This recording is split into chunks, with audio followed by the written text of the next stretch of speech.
Après le décès d'Ellie, je me suis dit que je ne resterais que quelques mois, juste le temps d'aider Taran à prendre ses marques. Elle jonglait entre le deuil de jumeaux en bas âge et un mari aux horaires imprévisibles. J'avais le temps, l'énergie et l'instinct. Alors, j'ai emménagé. C'était il y a 3 ans. Au début, ça faisait du bien d'être utile. Je me levais tôt, je préparais les repas de l'école, je faisais la rotation des lessives. J'ai pris ma retraite et je l'ai mise dans les interstices. Leur salaire ne suffisait pas à couvrir les courses, l'électricité, les acomptes pour la garderie. Je payais sans faire d'histoire. C'est comme ça qu'on fait en famille, me disais-je. Mais au fil des mois, les remerciements se sont raréfiés. Les faveurs sont devenues des attentes, et l'espace que j'occupais physiquement et émotionnellement s'est réduit. Taran a cessé de me demander si je voulais dîner avec eux. Les jumeaux ont commencé à appeler la mère de Betty Neal, l'autre grand-mère, même si elle habitait à l'autre bout de la ville et se présentait rarement. Je mentionnais Ellie de temps à autre, mais je n'étais accueilli que par le silence, comme s'il s'agissait d'une vieille série télévisée que personne ne regardait plus. Pourtant, je restais.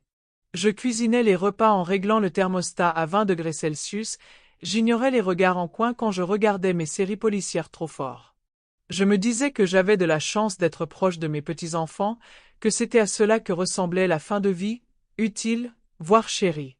Puis, mardi soir dernier, alors que je pliais les chaussettes du garçon, Taran est entré dans la buanderie, tenant son téléphone comme un bouclier. « Maman, a-t-elle dit ?» sans vraiment me regarder dans les yeux. Les parents de Neal emménagent. J'ai cligné des yeux, une chaussette encore à la main. Ils viennent nous rendre visite. Non, ils emménagent définitivement. On a besoin d'espace. J'ai ri, attendant le sourire. Mais non. Tu devras partir d'ici la fin du mois, dit-elle. Cette fois, j'ai éclaté de rire. Je n'ai pas pu m'en empêcher. Ça sonnait absurde, comme une mauvaise réplique de sitcom. Mais son visage est resté impassible, les bras croisés. Elle était sérieuse. J'ai placé les chaussettes dans le panier lentement, comme si le mouvement pouvait retarder la réalité. Puis je me suis levé et je suis passé devant elle, calme et silencieux. Dans le couloir, j'ai aperçu notre photo de famille sur l'étagère, mon cadre, mon tirage. Mais je n'y étais plus.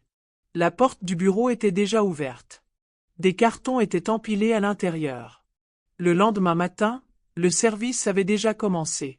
Taran a frappé doucement à ma porte, comme si j'étais une invitée empruntant de la place. Elle est entrée avec un sourire en coin et un marqueur à la main. « Dis-moi, ça te dérangerait de commencer à emballer tes affaires superflues ? Juste pour qu'on puisse commencer à faire de la place pour les beaux-parents. Je me suis dit que le placard du bureau pourrait contenir certaines de tes affaires temporairement. » J'ai regardé autour de moi. Tout ce qu'il y avait dedans. C'était à moi. La couette sur le lit, la bibliothèque, même la lampe sur la commode. Mais j'ai hoché la tête et dit, « Bien sûr. » Plus tard dans l'après-midi, elle a passé la tête dans la cuisine pendant que je préparais le dîner. Et puis, vite fait. Beth est allergique à beaucoup de choses. Les odeurs fortes peuvent lui irriter les sinus. On pourrait peut-être y aller doucement avec le curry et l'ail pendant un moment. J'ai remué la casserole lentement.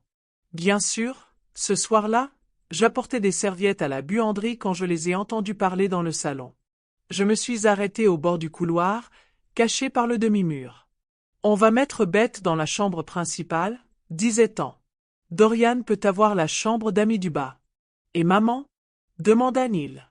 Il y eut un silence. Puis sa voix est devenue sèche et désinvolte. Elle peut aller où elle veut. Peut-être que les garçons pourraient dormir ensemble et qu'on aménagerait notre chambre pour les enfants. Neal ne répondit pas. Je suis retourné dans ma chambre en rampant, serviettes oubliées. J'avais la poitrine serrée, comme si j'avais inhalé quelque chose de tranchant. Les jours suivants, j'ai commencé à voir la maison différemment. Les courses ne changeaient plus. J'aimais le café, moins de fruits, plus de plats préparés. Le thermostat était réglé à 18 degrés Celsius et personne ne m'offrait de couverture. Au dîner, les places se sont réorganisées. La chaise de Beth était déjà placée à côté des garçons, comme pour anticiper son arrivée. La mienne est restée rangée sous le coin de la table, intacte. Les garçons avaient arrêté de me demander des histoires avant de dormir. Taran disait qu'ils étaient trop vieux pour ça. J'ai commencé à passer mes soirées seule dans ma chambre, à manger sur un plateau, à regarder de vieux films maison à faible volume. J'ai pris l'habitude de traverser la maison tard le soir, pieds nus et en silence. C'était le seul moment où elle me semblait mienne.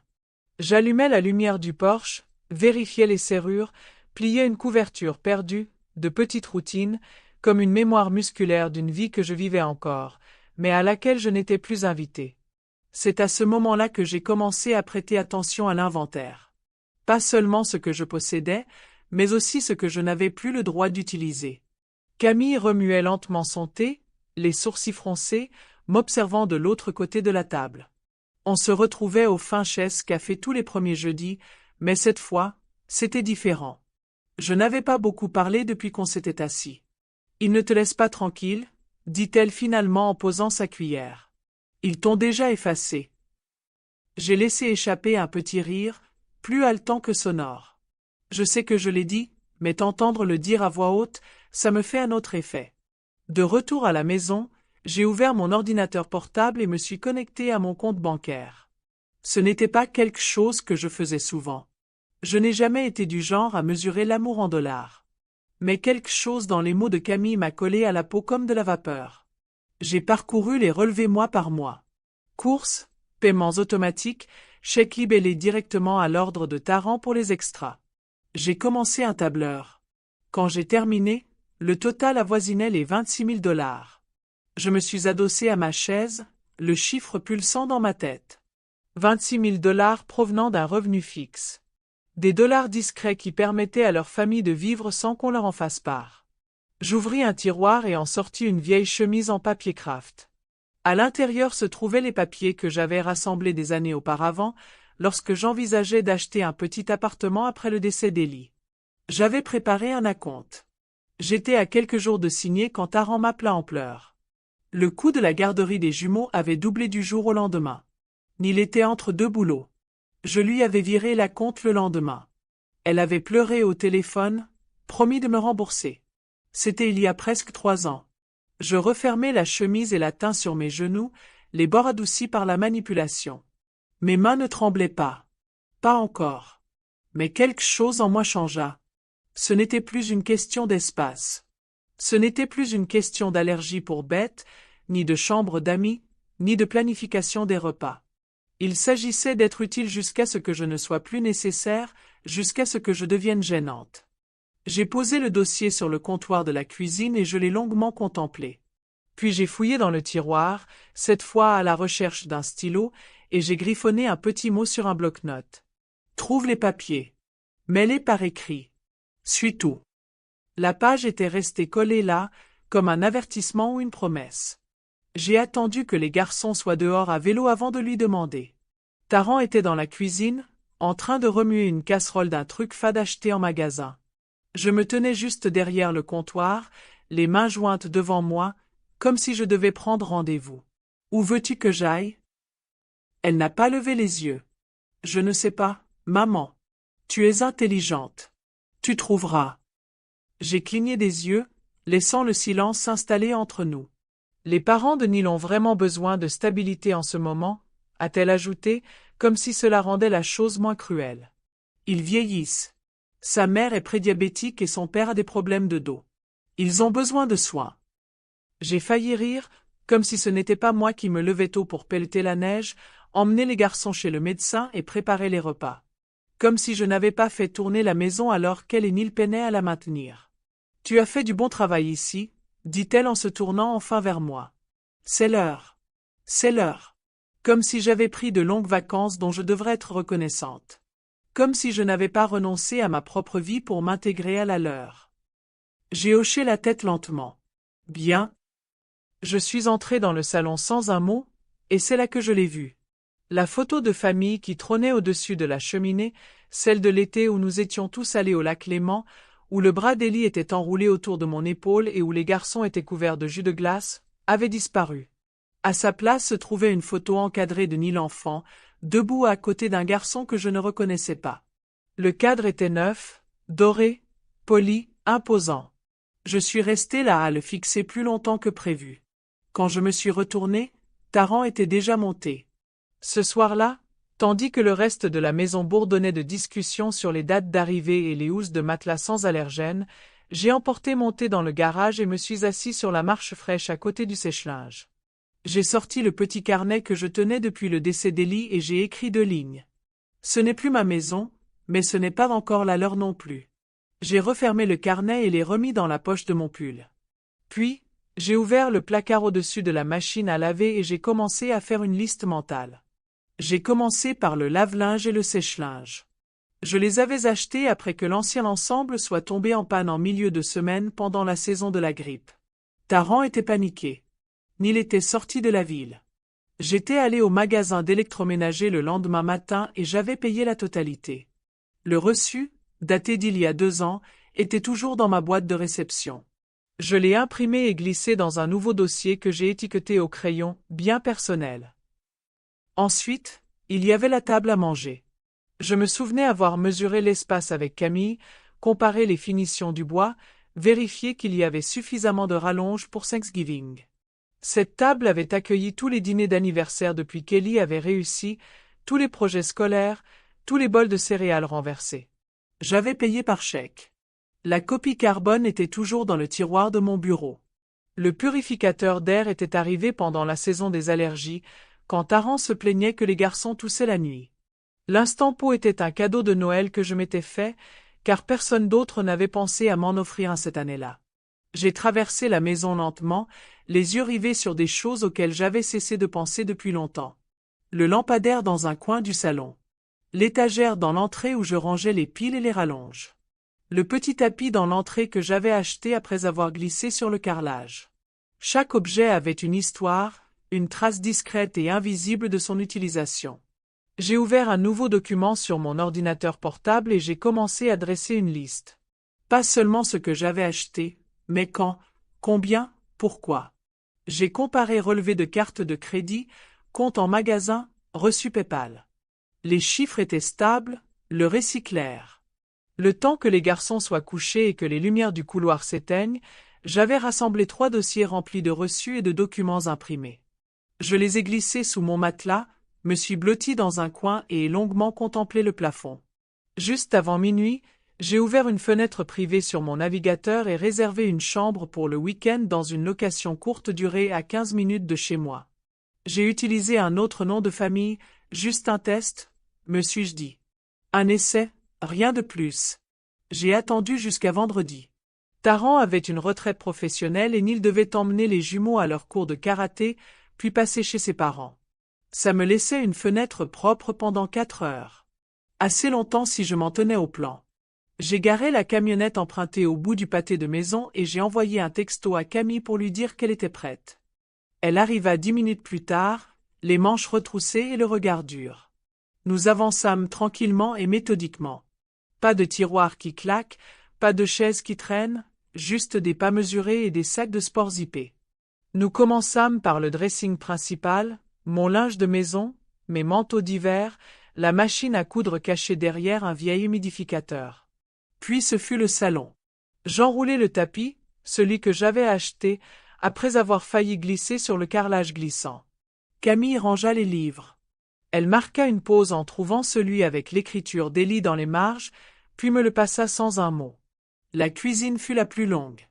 Chaque casserole, chaque ustensile que j'avais acheté, chaque petit électroménager que j'avais réapprovisionné au fil des ans, tout disparut. Les étagères étaient propres mais vides, à l'exception de quelques tasses dépareillées et d'une passoire fendue. J'emportai même l'instant pot, surtout l'instant pot. Nous laissâmes la table à manger pour la fin. Je l'ai essuyé une dernière fois avant de démonter les rallonges et d'envelopper les chaises dans de vieilles couvertures. Camille secoua la tête pendant que nous travaillions. Ils vont entrer et croire que la maison a implosé. Non, j'ai dit qu'ils vont entrer et voir ce qu'ils ont construit quand ils m'ont fait partir. À midi, la camionnette était pleine. J'ai inspecté la maison une dernière fois, non pas pour me remémorer des souvenirs, mais pour m'assurer que chaque recoin que j'avais touché était bien pris en compte. Puis je me suis assise au comptoir de la cuisine et j'ai déposé une simple feuille de papier là où il serait sûr de la voir. Je l'avais tapée la veille au soir, imprimée à la bibliothèque, signée à l'encre bleue. Ce que j'avais payé, je l'avais pris. Ce qu'on jette, on le garde. Pas d'amour, pas de signature. Juste la vérité. Camille et moi avons conduit la camionnette jusqu'à notre nouvelle location, un minuscule studio meublé avec des plans de travail ébréchés et un chauffage défectueux. Mais la serrure a cliqué sous ma clé. Le thermostat a réagi à mon contact. Le silence m'appartenait. Ce soir-là, je me suis fait du thé dans ma tasse, dans une cuisine qui ne m'en voulait pas, et j'ai dressé une nouvelle liste, cette fois, des choses qui ne me manqueraient pas. Le serrurier est arrivé tôt, un homme mince nommé Jonah, qui sentait légèrement le café et le métal. Je lui ai offert un verre d'eau, mais il a poliment secoué la tête et s'est mis au travail. Il a fallu moins de 20 minutes pour changer le pêne dormant. Lorsqu'il m'a tendu le nouveau jeu de clés, je l'ai gardé dans ma main plus longtemps que nécessaire. Elles étaient chaudes, authentiques. J'ai signé le bail l'après-midi même. Un document d'une page. Sans chichi, sans langage caché. Juste un loyer mensuel que je pouvais payer sans même puiser dans ma retraite. J'ai mis en place un prélèvement automatique sur un compte épargne dont Taran ignorait l'existence. Je l'avais lancé juste après la mort d'Ellie, en amassant de petits dépôts ici et là. À l'époque, je ne savais pas pourquoi j'économisais. Maintenant, si. Ce soir-là, alors que je déballais la vaisselle dans ma kitchenette, on frappa à la porte. J'hésitais, me préparant encore à des réprimandes ou à des besoins qui n'étaient pas les miens. Mais quand j'ouvris, une femme se tenait là, un sourire chaleureux et une boîte de biscuits. « Je m'appelle Léota, dit-elle. Unité 3B. Je vous ai vu emménager. On joue aux cartes le jeudi soir en bas, au réfectoire. Vous devriez venir. » J'acquiesçai, surprise de la rapidité avec laquelle je dis oui. 1 heure plus tard, j'étais assise à une table pliante avec Léota et 3 autres veuves, dont une divorcée, toute retraitée, riant de mes mains affreuses et de mon café décaféiné bien fort. Personne ne me demanda de ranger. Personne ne me coupa la parole. Personne n'attendait autre chose que ma présence. Je retournai à mon appartement avec une étrange sensation de faiblesse, comme si un nœud avait été défait. Je préparai des œufs brouillés sur ma petite cuisinière électrique, m'assis en tailleur sur le futon et mangeai à la douce lueur d'une lampe que j'avais choisie. La vieille maison résonnait encore quelque part dans mon esprit, mais son emprise s'était relâchée. Je dormais porte fermée à clé, fenêtres entr'ouvertes et clés cachées sous mon oreiller. Non pas par peur, mais par habitude, une habitude que j'étais enfin prête à oublier. Le premier appel est arrivé à 9h13. J'ai laissé sonner. Je savais que le ton était sec, agacé. Elle n'a pas laissé de message vocal. Le deuxième appel est arrivé 20 minutes plus tard. Cette fois, elle a laissé un message. « Dis donc, maman. Je me demandais juste si tu n'avais pas pris plus que nécessaire. Le frigo est complètement vide. Tu voulais aussi prendre toutes les casseroles ?» À midi, elle avait appelé 5 fois. Le 6e appel est arrivé à 13h04 avec un message vocal qui a commencé serré et s'est vite dénoué. Les jumeaux pleurent parce qu'ils ne trouvent pas leurs céréales et la cuisinière ne fonctionne pas. Nil essaie de la réparer, mais ce n'est pas pareil. Où est l'instant pot? Tu as vraiment pris la machine à laver? Si. J'étais assise à ma petite table pliante, buvant du thé dans une tasse que je n'avais pas à partager, quand le message vocal numéro 8 est arrivé. Maman, allez. C'est beaucoup. On ne s'attendait pas à ce que tout soit parti. Tu pourrais au moins déposer quelques affaires pour les enfants? Sérieusement, qui prend le purificateur d'air? Quelqu'un qui l'a acheté, me suis-je dit. Au 10e appel, la tension dans sa voix a laissé place à autre chose. Écoute, je n'ai peut-être pas dit les choses comme il fallait. J'étais stressée. Les parents de Nil ne m'aident même pas encore. Ils ont juste ajouté du chaos. Je ne voulais pas que tu te sentes indésirable. Ce n'était pas à cause de ce que je ressentais. C'était à cause de ce que j'avais finalement accepté. Le numéro 11 est arrivé après la tombée de la nuit. Elle avait l'air fatiguée. Oraro. Maman, s'il te plaît. Je ne voulais pas que ça sorte comme ça. Reviens. Les garçons n'arrêtent pas de me demander où tu es. Je ne pensais pas que tu partirais vraiment. J'ai vu l'écran du téléphone s'éteindre au 12e appel et j'ai coupé la sonnerie. Plus tard dans la soirée, debout à ma fenêtre, je regardais la rue en contrebas, silencieuse, toujours indifférente à tout ce qui se déroulait dans cette maison de l'autre côté de la ville. On n'avait plus besoin de moi jusqu'à ce qu'on s'ennuie de moi. Il y a une différence. J'ai rincé ma tasse de thé, Je l'ai séché avec une serviette achetée moi-même et je l'ai remis sur l'étagère que j'avais percée dans le mur de mes propres mains. Le cabinet de l'avocat était silencieux, niché entre un pressing et un fleuriste du centre-ville. Mademoiselle Aurin, à la voix douce mais directe, examina mes notes et mes reçus sans me juger. Elle hocha la tête en feuilletant le dossier. J'avais apporté des relevés bancaires, des factures d'électroménager, et même un vieux registre de courses que j'avais tenu sur un coup de tête. Pas de bail officiel, dit-elle, mais de nombreuses preuves. Vous seriez considéré comme un locataire contributeur, ce qui vous donne droit à des protections juridiques. Si vous souhaitez un remboursement, nous pouvons rédiger une réclamation, ou vous pouvez tout simplement partir. À vous de choisir. J'ai hoché la tête, mais je le savais déjà. Je ne voulais pas de leur argent. Je voulais la dignité qu'ils tenaient pour acquise. Ce soir-là, j'ai écrit la lettre. Je n'y ai pas trop réfléchi. Taran, je ne faisais pas que vivre là. J'y investissais mon temps, mon argent, mes soins. Tu m'as traité comme un locataire quand ça te convenait et comme un fardeau quand ça ne te convenait pas. Je ne suis pas parti parce que j'étais blessé. Je suis parti parce que je me souvenais de qui j'étais. Tu as perdu une femme de ménage, une cuisinière, une baby-sitter, mais plus que ça, tu as perdu ta mère.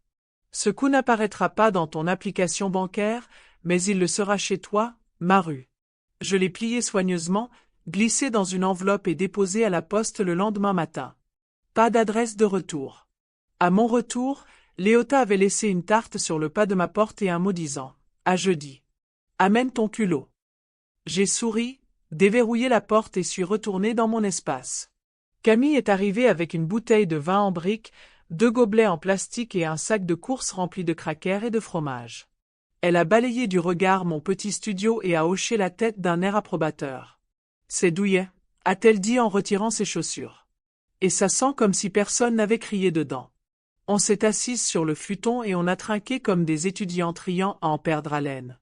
Pour la première fois depuis des années, plus besoin de regarder l'heure. Personne n'avait besoin de quoi que ce soit.